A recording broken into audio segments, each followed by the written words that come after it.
Hello, I'm excited to announce that Chantilly is now offering dual enrollment level advanced programming, where you will be able to earn credit, college credit, through either Northern Virginia Community College or actually Carnegie Mellon if you pass their proctored final at the end of the year with a C or better.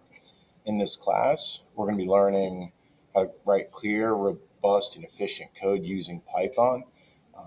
Conditionals, loops, strings, lists, tuples, sets, dictionaries, objects and classes, recursion, and the projects are mostly graphic in nature.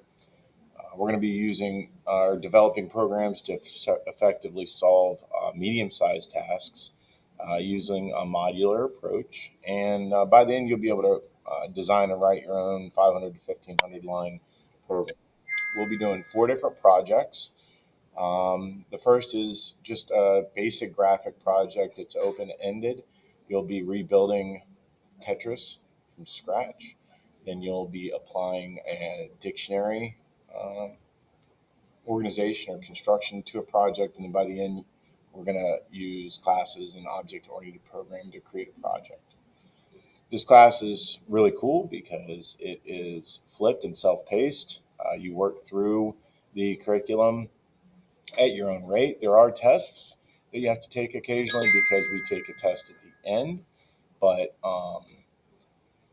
with the projects and stuff like that, if you fall behind, you can catch up pretty easily um, on your own time. The instruction is recorded so that you can watch it, rewatch it at your own pace as many times as you need outside of class. And the teacher is available in order to help and kind of fill in the gaps when you are having trouble with exercises or projects.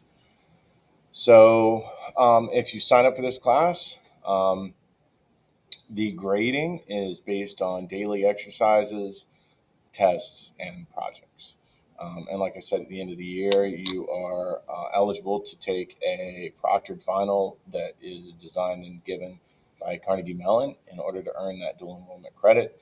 Um, so it's a dual enrollment grade bump, 1 point grade bump. If you choose not to do the dual enrollment side, you'll be enrolled as honors, and that's a point 0.5 grade bump. So if you have any questions, make sure you come by and see me, but we're really excited